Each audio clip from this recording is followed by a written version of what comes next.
Olá, sejam bem-vindos à 14ª lição da Escola Bíblica Dominical. Tentamos ser como os crentes de Bereia, em que cada dia examinavam as Escrituras para ver se as coisas eram assim.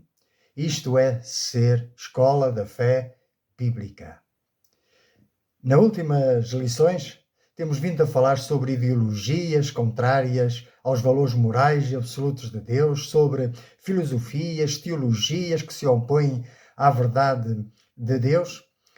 E nestas próximas lições proponho-me estudar, analisar, expor a doutrina do catolicismo romano, do protestantismo. Iremos ter ao longo desta lição também perguntas reflexivas e terminaremos, como é habitual, com oração.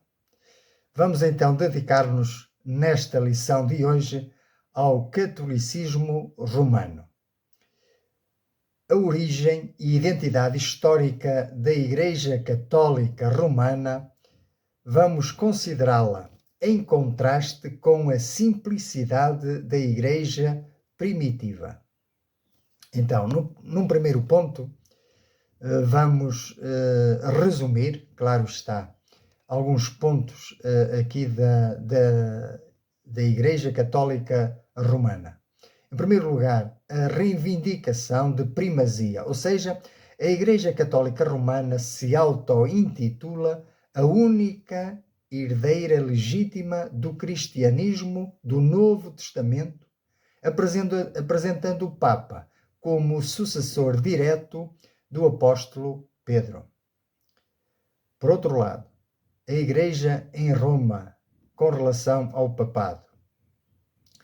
Embora a presença cristã em Roma seja inegável e antiga, o apóstolo Paulo escreveu aos Romanos por volta de 55 d.C., e o texto observa um detalhe importante, é que Paulo saúda muitos crentes pelo nome, mas não faz menção a Pedro como bispo ou líder local naquela época. Em terceiro lugar, a simplicidade original. Antes das estruturas hierárquicas complexas, os cristãos em Roma eram descritos como simples seguidores de Jesus Cristo, vivendo uma fé vibrante, mesmo sob perseguição estatal, tal como os seus irmãos noutras partes do mundo. Em suma, embora a história da Igreja em Roma seja remota, a sua transformação numa instituição centrada no papado é um desenvolvimento posterior que se afasta da simplicidade que há em Cristo e da estrutura que vemos nas epístolas paulinas e no relato de Lucas em Atos dos Apóstolos. Em segundo lugar, vamos entender como a Igreja começou a misturar-se com o poder estatal, afastando-se do modelo neotestamentário. Então vamos ver um resumo destas etapas. Em primeiro lugar, tudo aconteceu após o governo ou sob o governo de Constantino, com a sua suposta conversão ao cristianismo. Portanto, a grande mudança aconteceu em 312 d.C. O cenário mudou drasticamente quando o imperador Constantino professou converter-se ao cristianismo. A partir daí, ele iniciou uma série de reformas que deram origem à estrutura da Igreja Católica Romana que conhecemos hoje. Veja, ele que era um poder político a liderar um concílio religioso. Em segundo lugar, o Édito de Milão, em 313 d.C., Constantino garantiu a liberdade de culto em todo o Império, acabando com a perseguição aos cristãos. No entanto, isto trouxe um efeito colateral, é que a Igreja começou a ganhar favores políticos. Como se costuma dizer, uma mão lava a outra, não é? A interferência do Estado na doutrina, vemos isso, que mesmo sem autoridade bíblica ou eclesiástica oficial, o imperador presidiu o primeiro concílio de Niceia, em 325 d.C., para resolver disputas doutrinárias, demonstrando como o poder político passou a ditar os rumos da Igreja. Mais um ponto: a oficialização do termo católico romano. O nome cristão ou Igreja Católica Romana só foi formalizado em 380 d.C. pelo imperador Teodósio, no seu código. Ele decretou que esta era a religião oficial, alegando que era a fé entregue por Pedro aos romanos. Cabe aqui fazer uma reflexão. Como bons discípulos de Cristo, vemos aqui um alerta bíblico. A igreja, que deveria ser a noiva de Cristo, começou a unir-se ao sistema do mundo. A igreja, que devia estar aliançada com Cristo, aliançou-se com o poder deste mundo. Mas em João capítulo 18, versículo 36, Jesus é claro ao dizer: o meu reino não é deste mundo. Quando Constantino e Teodósio transformaram a fé numa ferramenta estatal, a simplicidade do Evangelho é sufocada pela hierarquia e pelo poder político. E é agora que nós vamos meditar aqui nesta transferência de poder e ver os impactos que teve na Igreja Católica Romana. Observemos então a transição do poder político para o poder religioso. Foi um processo que mudou a face da Europa. E aqui é como assistiu-se a um divisor de águas. Até aqui era uma coisa, a partir daqui era outra completamente diferente. Em primeiro lugar, vemos a fusão de histórias, ou seja, a queda do Império Romano em 476 d.C. coincidiu com a ascensão da Igreja Católica Romana. E à medida que a estrutura política de Roma colapsava, o poder religioso foi sendo, ou melhor, o poder político foi sendo transferido para a instituição eclesiástica. Então, houve necessidade de se resolver conflitos de autoridade. Entre o reinado de Constantino, em 312 d.C., e a queda definitiva do Império, houve uma luta constante, houve atritos. E os imperadores tentavam mandar na Igreja, enquanto muitos líderes da Igreja resistiam ou aproveitavam a situação para ganhar influência. Havia troca de favores, troca de interesses. Havia corrupção, não só moral, mas uma corrupção física. E também havia uma busca por primazia e por prestígio, por posição, por vanglória. No meio destas disputas, aconteceu um aspecto muito triste, é que muitos bispos começaram a acusar-se uns aos outros de falsa doutrina. E não o fizeram por zelo pela verdade, mas para obter apoio do Estado e ganhar privilégios. Esta disputa, por quem era o maior, resultou em comportamentos que são uma vergonha para o nome de Cristo.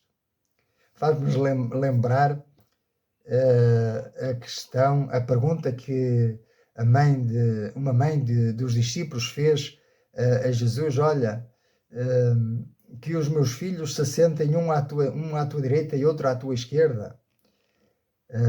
Outros que perguntaram: quem é o maior no reino dos céus? O homem é assim mesmo, não é? Busca orgulho, fama e poder. Mas, ao analisarmos isto à luz da Bíblia, lembramos-nos das palavras de Pedro, a quem a Igreja Romana afirma suceder. Mas veja o que então Pedro diz. Se Pedro é o primeiro Papa, deviam dar-lhes ouvidos, não é?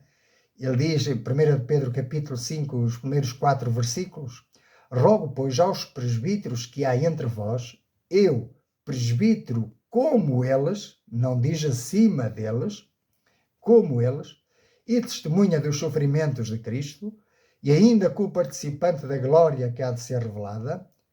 Portanto, eu vos digo, pastoreai o rebanho de Deus que há entre vós, não por constrangimento, mas espontaneamente, como Deus quer, nem por sórdida ganância, mas de boa vontade, nem como dominadores dos que vos foram confiados, antes tornando-vos modelos do rebanho.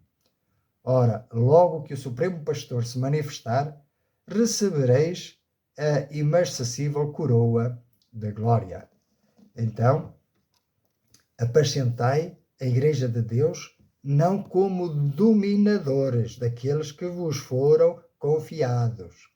Os discípulos, as ovelhas, são do pastor, não são nossas.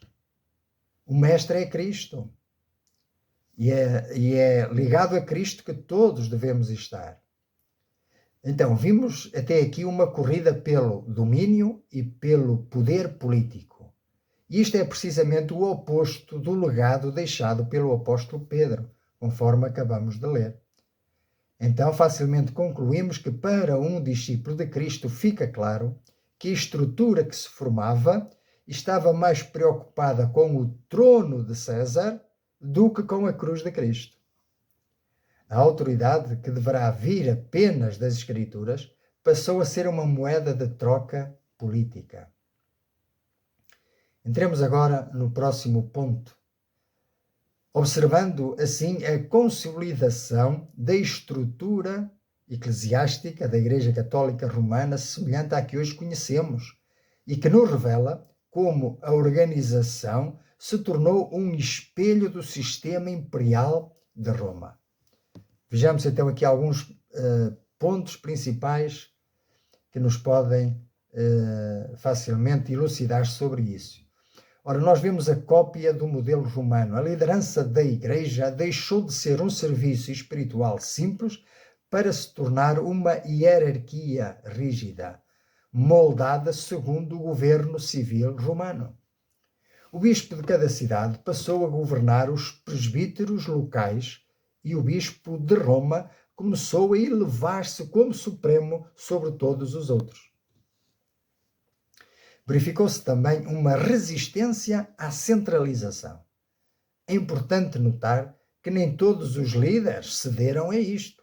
O texto afirma que muitas igrejas e líderes dos primeiros 4 séculos não reconheceram essa hierarquia. Eles mantinham a sua autoridade baseada diretamente na Bíblia e na linhagem apostólica e não na submissão a Roma. Daí também a divisão, o cisma da Igreja Católica. A divisão entre 2 papas, os 2 papados.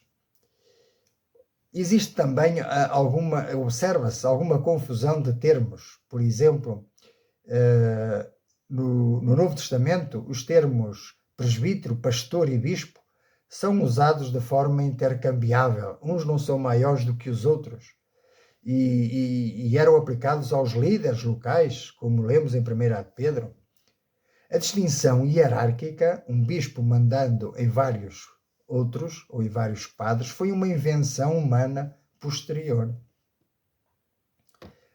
Por outro lado, também surgiu o Sacro Império Romano, com o Papa Gregório, em 590 d.C., deu-se então uma fusão total entre a política e a religião.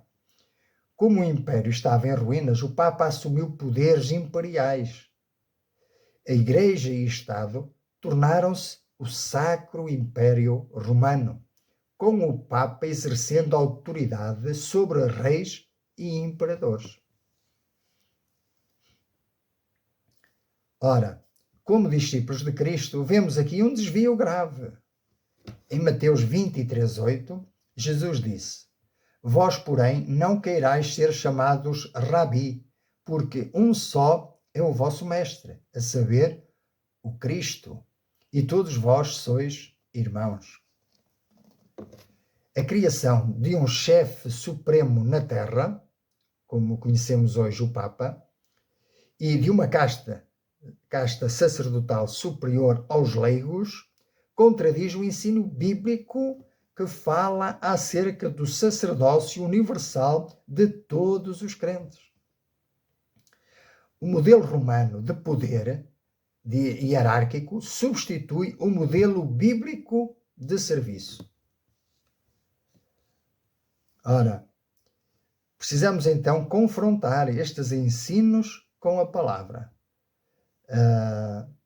E vamos ver a partir daqui, vamos analisar biblicamente, ponto a ponto, a doutrina católica romana. Primeiro, os bispos, com o Papa como chefe, governam a Igreja Universal. Mas o que é que nos ensina a Bíblia?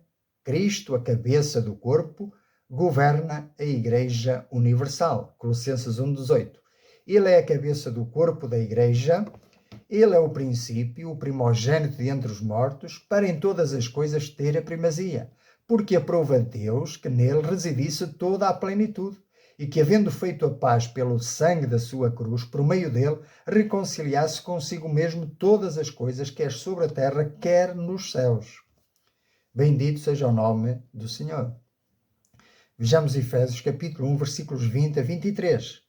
O qual exerceu ele em Cristo, Deus o Pai, exerceu em Cristo, ressuscitando dentre os mortos e fazendo-o sentar à sua direita nos lugares celestiais, acima de todo o principado e potestade e poder e domínio e de todo o nome que se possa referir, não só no presente século, mas também no vindouro. E pôs todas as coisas debaixo dos seus pés, e para ser o cabeça sobre todas as coisas, o deu à Igreja. Cristo foi dado à Igreja para ser o cabeça, o qual é o seu corpo. A Igreja é o seu corpo, a plenitude daquele que a tudo enche em todas as coisas.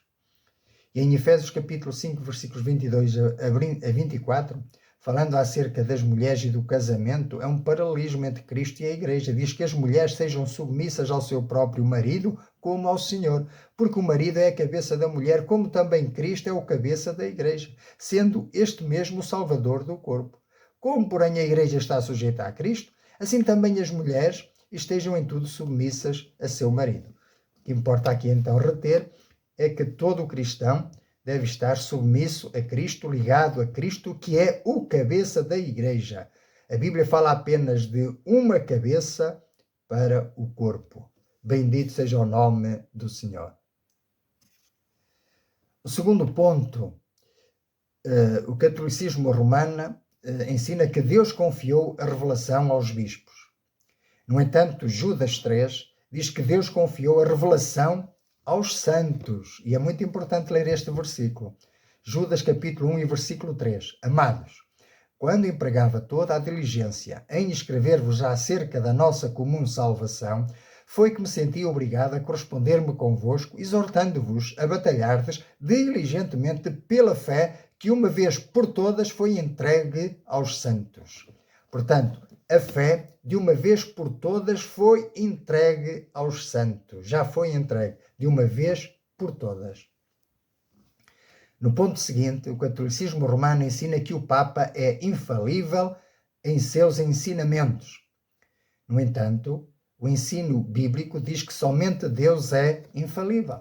Números 23:19 diz: Deus não é homem para que minta, nem filho do homem para que se arrependa. Porventura, tendo ele prometido, não o fará, ou tendo falado, não o cumprirá?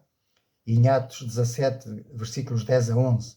E logo durante a noite os irmãos enviaram Paulo e Silas para Bereia. Ali chegados, dirigiram-se à sinagoga dos judeus. Ora, estes de Bereia eram mais nobres que os de Tessalónica, pois receberam a palavra com toda a avidez, mas examinando as Escrituras todos os dias, para ver se as coisas eram de facto assim. Outro ponto do ensino doutrinal do catolicismo romano afirma que a Escritura e a tradição juntas são a palavra de Deus. Ou seja, a Escritura precisa da tradição para seu complemento.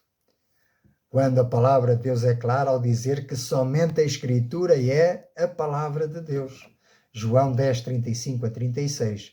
Se ele chamou deuses àqueles a quem foi dirigida a palavra de Deus e a Escritura não pode falhar, então daquele a quem o Pai santificou e enviou ao mundo dizeis tu blasfemas, porque declarei, sou filho de Deus?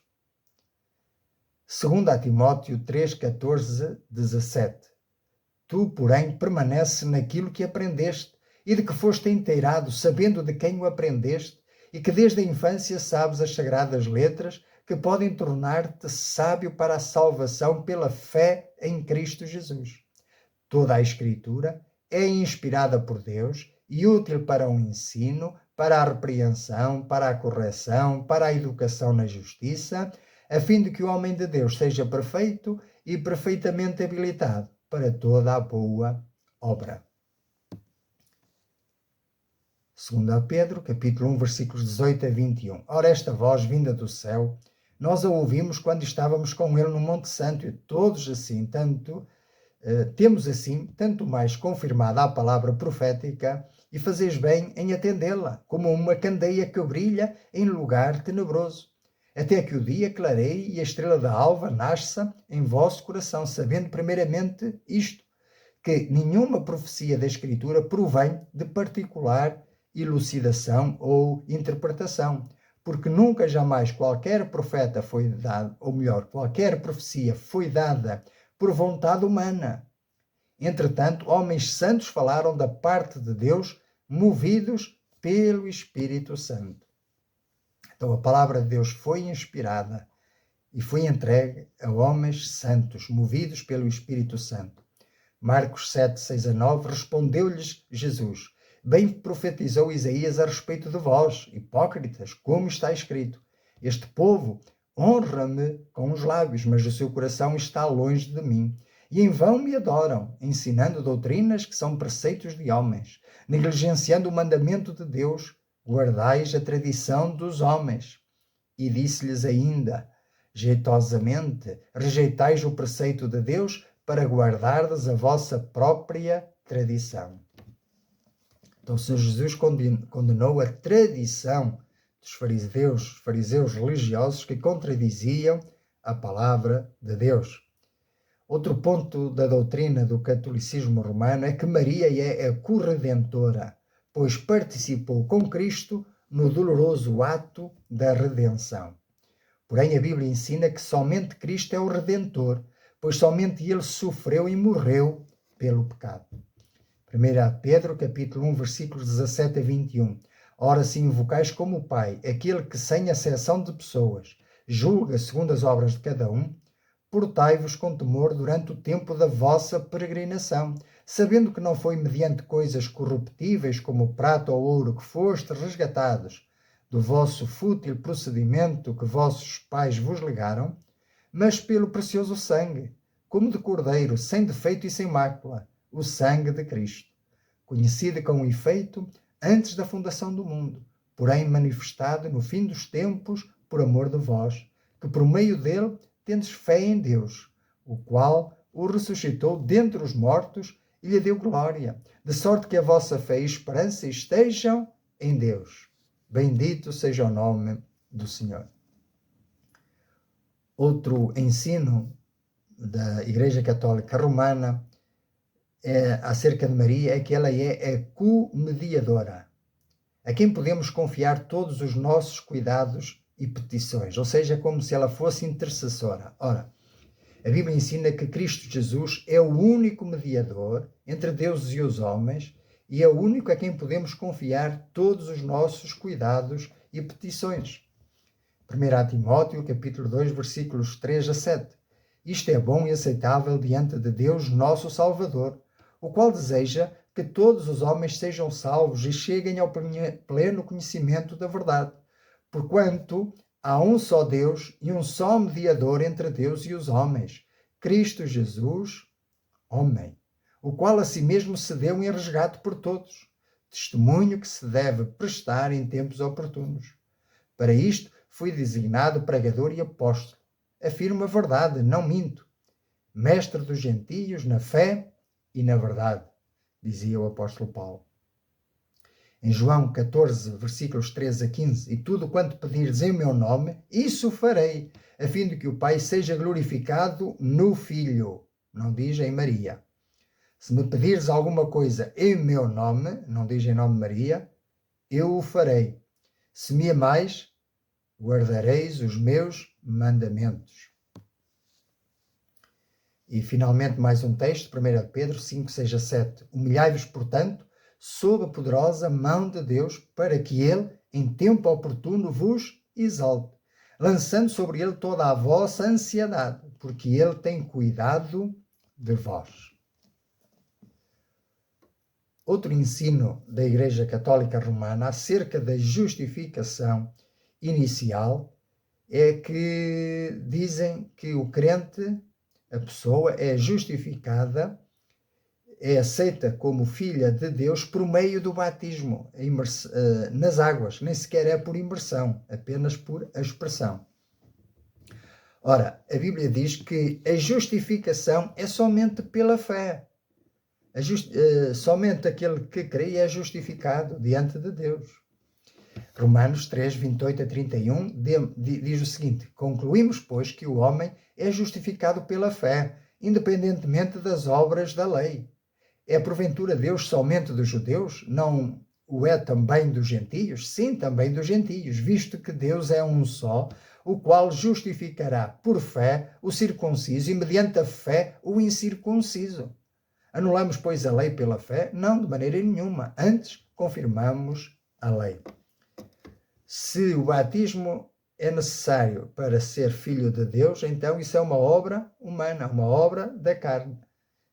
Mas a nossa justificação é unicamente pela fé na obra meritória de Cristo. Só o crente, aquele que é crente, é que pode descer às águas do batismo. Aquele que crer e for batizado será salvo. A Igreja Católica ensina ao contrário. Aquele que se batizar e depois crer será salvo. Vejam como Satanás é astuto, mudando apenas os termos da frase, e se não estivermos atentos, que aí somos engodados facilmente. Outro ensino da Igreja Católica Romana é que os adultos devem se preparar para a justificação pela fé e boas obras. Mas a Bíblia ensina que Deus justifica pecadores ímpios que creem. As boas obras vêm depois da salvação, são o resultado da salvação e não a causa. Eu não sou salvo porque faço boas obras, mas porque sou salvo, pratico as boas obras. Romanos 4, 5. Mas ao que não trabalha, porém crê naquele que justifica o ímpio, a sua fé lhe é imputada como justiça. E agora o versículo-chave. Efésios capítulo 2, versículos 8 a 10.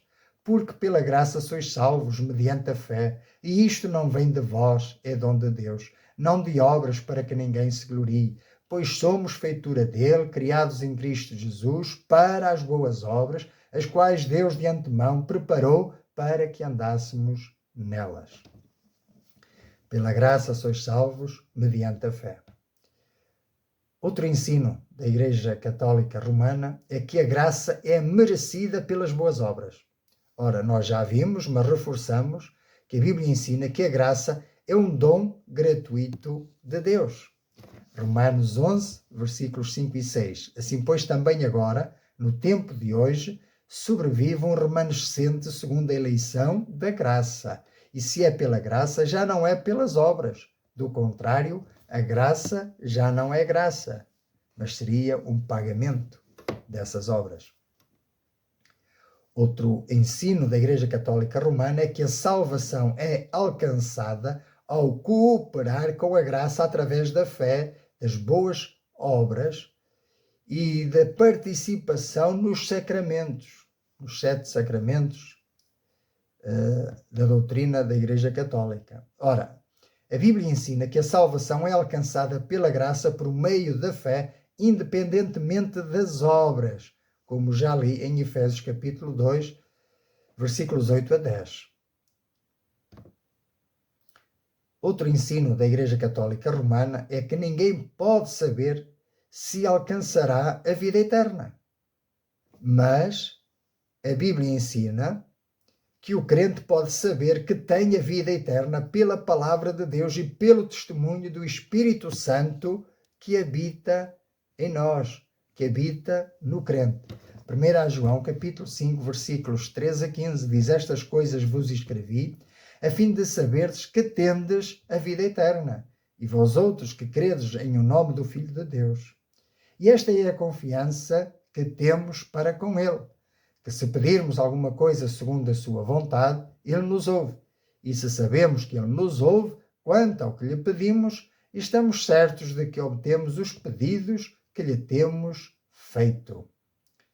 Em Romanos capítulo 8, versículos 16 e 17 diz: o próprio Espírito testifica com o nosso Espírito que somos filhos de Deus. Ora, se somos filhos, somos também herdeiros, herdeiros de Deus e co-herdeiros com Cristo. Se com Ele sofremos, também com Ele seremos glorificados. Ora, se nós pela fé somos salvos e somos tornados filhos de Deus, então logo, se somos filhos, somos herdeiros das bênçãos espirituais, dos tesouros espirituais em Cristo Jesus. E já não é por esforço humano, mas é por direito legal. Por outro lado, a Igreja Católica ensina, a Igreja Católica Romana, que ninguém será salvo fora da Igreja Católica Romana. Mas a Bíblia diz que não há salvação em nenhum outro senão no Senhor Jesus Cristo, conforme está escrito em Atos capítulo 4 e versículo 12. Pois não há salvação em nenhum outro, porque debaixo do céu não existe nenhum outro nome dado entre os homens, pelo qual importa que sejamos salvos. Ou seja, somente através de Jesus Cristo. Bendito seja o nome do Senhor. O catolicismo romano ensina também que o corpo e o sangue de Cristo existem total e inteiramente em cada fragmento de pão e vinho consagrados em cada Igreja Católica Romana ao redor do mundo.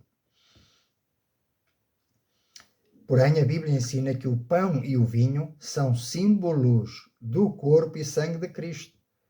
E ele está corporalmente presente no céu, não na hóstia, não no sacrário. 1 Coríntios capítulo 11, versículos 23 a 26 diz: porque eu, diz o apóstolo Paulo, recebi do Senhor o que também vos entreguei, que o Senhor Jesus, na noite em que foi traído, tomou o pão e, tendo dado graças, o partiu e disse: isto é o meu corpo que é dado por vós, fazei isto em memória de mim. Por semelhante modo, depois de haver ceado, tomou também o cálice, dizendo: este cálice é a nova aliança no meu sangue.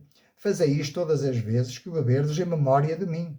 Porque todas as vezes que comerdes este pão e beberdes o cálice, anunciais a morte do Senhor até que venha. Em Hebreus capítulo 10, versículos 12 a 14, nós lemos: Jesus, porém, tendo oferecido para sempre um único sacrifício pelos pecados, assentou-se à destra de Deus, aguardando daí em diante até que os seus inimigos sejam postos por estrado dos seus pés, porque com uma única oferta aperfeiçoou para sempre quantos estão sendo santificados. Portanto, vemos que Jesus está corporalmente nos céus. Outro ensino do catolicismo romano é que o sacrifício da cruz é perpetuado no sacrifício da missa. Ou seja, em cada missa, o sacrifício de Cristo é repetido. Ora, o ensino bíblico é que o sacrifício da cruz está consumado. Aliás, o Senhor Jesus no alto da cruz disse: Telestai, tudo está consumado. No Evangelho de João, capítulo 19, versículos 28 a 30, diz: depois, vendo Jesus que tudo já estava consumado, para se cumprir a Escritura, disse: tenho sede. Estava ali um vaso cheio de vinagre. Embeberam de vinagre uma esponja e, fixando-a num caniço de hisopo, lhe chegaram à boca. Quando, pois, Jesus tomou o vinagre, disse: Telestai, está consumado. E, inclinando a cabeça, rendeu o espírito. O catolicismo romano ensina também que cada sacrifício da missa aplaca a ira de Deus contra o pecado, ou seja, acalma Deus, apazigua Deus. Mas não é isso que a Bíblia ensina. Antes, pelo contrário, diz que o sacrifício da cruz, de uma vez por todas, aplacou totalmente, completamente e eficazmente a ira de Deus contra o pecado. Pelo sacrifício de Cristo na cruz, nós que antes éramos inimigos, tornamo-nos amigos de Deus. Fomos reconciliados com Deus. Hebreus capítulo 10, versículos 12 a 18. Jesus, porém, tendo oferecido para sempre um único sacrifício pelos pecados, assentou-se à destra de Deus, aguardando daí em diante até que os seus inimigos sejam postos por estrado dos seus pés.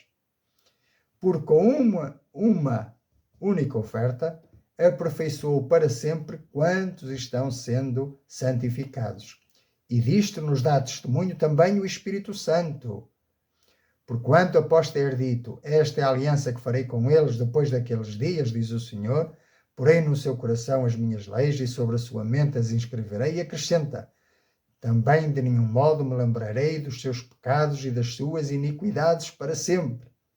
Ora, onde há remissão dos pecados, já não há oferta pelo pecado. Bendito seja o nome do Senhor. Mais claro do que isto é impossível. A Igreja Católica Romana ensina também que a obra sacrificial da redenção é continuamente realizada através do sacrifício da missa. Ora, a Bíblia ensina que a obra sacrificial da redenção foi concluída quando Cristo deu a sua vida por nós na cruz. Efésios capítulo 1, versículos 3 a 14. Bendito Deus e Pai de nosso Senhor Jesus Cristo, que nos tem abençoado com toda a sorte de bênçãos espirituais nas regiões celestiais em Cristo, assim como nos escolheu nele antes da fundação do mundo para sermos santos e irrepreensíveis perante ele, e em amor nos predestinou para ele para a adoção de filhos, por meio de quem? De Jesus Cristo, segundo o beneplácito da sua vontade, para louvor da glória da sua graça, que ele nos concedeu gratuitamente no amado, no qual, no amado, em Cristo, temos a redenção pelo seu sangue, a remissão dos pecados, segundo a riqueza da sua graça, que Deus derramou abundantemente sobre nós em toda a sabedoria e prudência, desvendando-nos um mistério da sua vontade, segundo o seu beneplácito que propusera em Cristo, de fazer convergir nele, na dispensação da plenitude dos tempos, todas as coisas, tanto as do céu como as da terra. Nele, em Cristo, digo, no qual fomos também feitos herança, predestinados segundo o propósito daquele que faz todas as coisas, conforme o conselho da sua vontade, a fim de sermos para louvor da sua glória, nós os que de antemão esperamos em Cristo, em quem também vós, depois que ouvistes a palavra da verdade, o evangelho da vossa salvação, tendo nele também crido, fostes selados com o Espírito Santo da promessa. Não diz aqui tendo sido batizados, mas diz tendo nele crido, fostes selados com o Espírito Santo da promessa, o qual é o penhor ou garantia da nossa herança, até ao resgate da sua propriedade em louvor da sua glória. Ora, aqui está dito também que um dia nós que somos propriedade de Cristo, fomos comprados com o seu sangue, um dia ele nos resgatará e nos levará para junto de si, para a glória eterna. Bendito seja o nome do Senhor. Para um discípulo de Cristo, para resumir, a diferença mais crítica aqui é a suficiência da obra de Cristo. Ou seja, negam a suficiência da obra de Cristo e negam a autoridade das Escrituras. Sola a Escritura, solos Cristo, negam também somente a fé. Mas a Bíblia ensina que qualquer acréscimo de tradição humana ou obras religiosas para salvação é visto como um outro evangelho. Vamos então concluir a análise sobre o catolicismo romano, focando na origem cronológica destas doutrinas e na postura da instituição face ao acesso às Escrituras. Este processo decorreu de forma lenta e faseada, não foi tudo de uma só vez. O texto que nós lemos, os textos que nós lemos, evidenciam que estas doutrinas não surgiram subitamente com Constantino, mas que foram adotadas lentamente ao longo de muitos anos, através de decretos papais, ou seja, os dogmas religiosos, que se colocam acima da verdade bíblica. E muitas vezes estas crenças não têm base nas Escrituras, mas apenas documentos da própria Igreja. São as leis que a Igreja inventou. Por outro lado, a Igreja Católica Romana terá desencorajado o estudo pessoal da Bíblia. E isto criou uma dependência dos fiéis em relação aos sacerdotes para compreenderem a palavra de Deus. Inclusivamente, não havia a tradução da Bíblia para os idiomas dos países. Então, facilmente a pessoa era engodada porque estava dependente da interpretação do líder religioso. Mas com a tradução para os nossos idiomas, a Bíblia está ao nosso alcance. E nós podemos meditar nela, e com o Espírito Santo que habita em nós, podemos interpretá-la também. Vemos então que a maioria daqueles que se consideram cristãos, católicos, romanos, de facto estão embrenhados em tradições, mas desconhecem as profundas diferenças entre a doutrina da Igreja Católica Romana e a Bíblia. Porquê? Porque não a leem. E, portanto, estão presos aos dogmas da sua Igreja e desligados da palavra da verdade. Então, como discípulos de Cristo, lembramos-nos da advertência do Senhor Jesus que diz em João, capítulo 5, versículos 39 a 44. Examinais as Escrituras, porque julgais ter nelas a vida eterna, e são elas mesmas que testificam de mim. Contudo, não quereis vir a mim para terdes vida. E eu não aceito a glória que vem dos homens. Sei, entretanto, que não tendes em vós o amor de Deus. Eu vim em nome do meu Pai e não me recebestes. Se outro vier em seu próprio nome, certamente o recebereis. Como podeis crer vós que aceitais glória uns dos outros e, contudo, não procurais a glória que vem do Deus único? Portanto, isto é dito noutro contexto, é no contexto de que os judeus se arrogavam a ser donos da verdade e ter a palavra, a Escritura revelada por Deus. No entanto, eles a invalidavam pelas suas tradições. E foi o que aconteceu na Igreja Católica Romana, que invalidam a palavra por causa das suas vãs tradições e também por causa dos seus dogmas contrários ao ensino da Bíblia.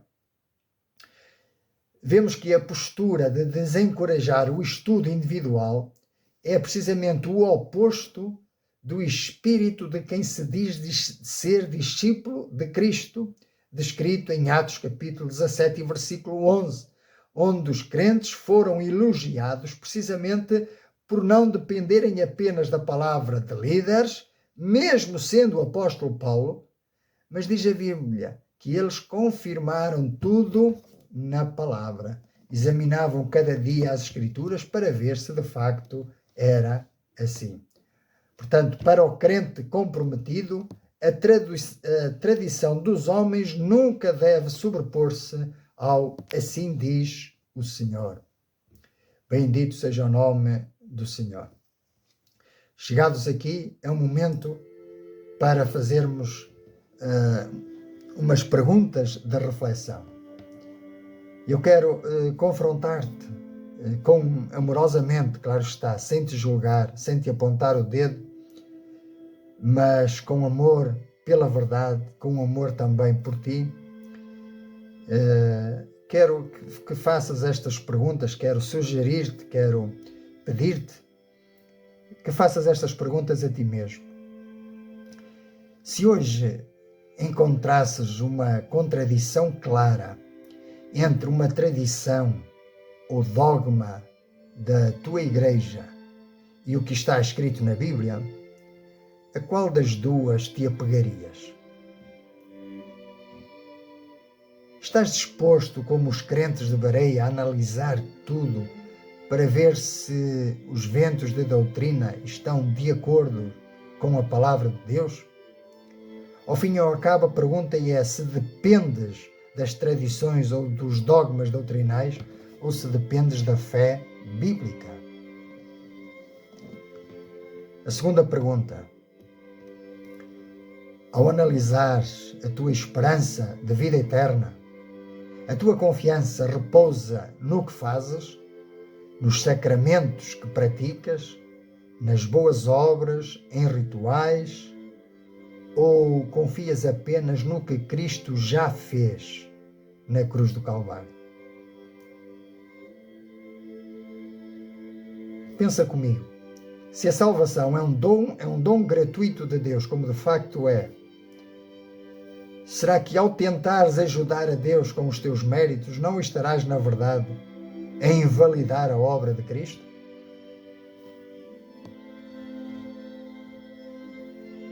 Terceira e última pergunta.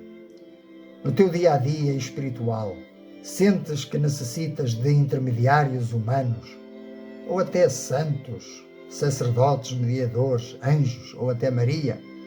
Sentes que precisas desses intermediários para que as tuas orações cheguem ao Pai? Ou acreditas que o crente é um sacerdote diante de Deus que pode orar diretamente a Deus, pode confessar os seus pecados diretamente a Deus, crendo que Ele é galardoador dos que o buscam? Crês que Jesus Cristo é o único mediador entre Deus e o homem? Confias nele? É Ele que dirige os teus pedidos? Pois bem, se hoje queres mudar de vida, se hoje, ao ser confrontado com a verdade das Escrituras, sentes que há algo errado em ti, que precisa mudar, e se queres dar esse passo de fé em direção ao Evangelho, pedir-te que Jesus mude a tua vida, que te receba como filho, então eu quero sugerir-te que o faças de livre e espontânea vontade, que faças tuas estas minhas palavras em oração. Senhor Deus e bendito Pai, Todo-Poderoso, justo Juiz, santo e bom, aproxima-me de Ti reconhecendo a Tua santidade. A Tua palavra diz que todos pecamos e estamos destituídos da glória de Deus. Eu reconheço a minha condição de pecador e confesso que sou um pecador. Para além disso, sou um pecador perdido e condenado pelas minhas próprias transgressões, e que não há obra ou mérito em mim que possa alcançar a minha salvação. Neste momento, pela Tua graça, eu me arrependo. Peço perdão por ter vivido longe de Ti, seguindo os meus próprios caminhos e a minha própria justiça. Eu creio de todo o meu coração que o Teu Filho Jesus Cristo morreu na cruz em meu lugar. Creio que o Seu sangue é o único sacrifício suficiente para purificar todo o meu pecado e que Ele ressuscitou ao terceiro dia para a minha justificação. Senhor Jesus, eu Te recebo hoje como o meu único e suficiente Salvador. Renuncio a toda a confiança em religiões, em santos ou no meu próprio orgulho. Confesso-Te também como o Senhor da minha vida. Toma as rédeas do meu caminho e transforma o meu coração e renova a minha mente. Obrigado, Pai, porque pela fé no Teu Filho passo agora da morte para a vida e da condenação para a Tua paz. Escreve o meu nome no livro da vida e guia-me pelo Teu Espírito Santo a viver para a Tua glória, segundo a Tua palavra. Em nome de Jesus. Amém. Amém. Que o Senhor te abençoe, que continues firme na palavra, é por ela que Deus fala contigo. Através da oração tu falas com Deus e é pela fé que nós falamos com Deus e cremos que Ele responde às nossas orações. Junta-te também com outros crentes que tenham esta fé bíblica para juntos sermos edificados, corrigidos, consolados e edificados em amor e que tudo seja para a honra e glória de Deus Pai, em nome de Jesus. Amém. E até à próxima lição, se Deus permitir.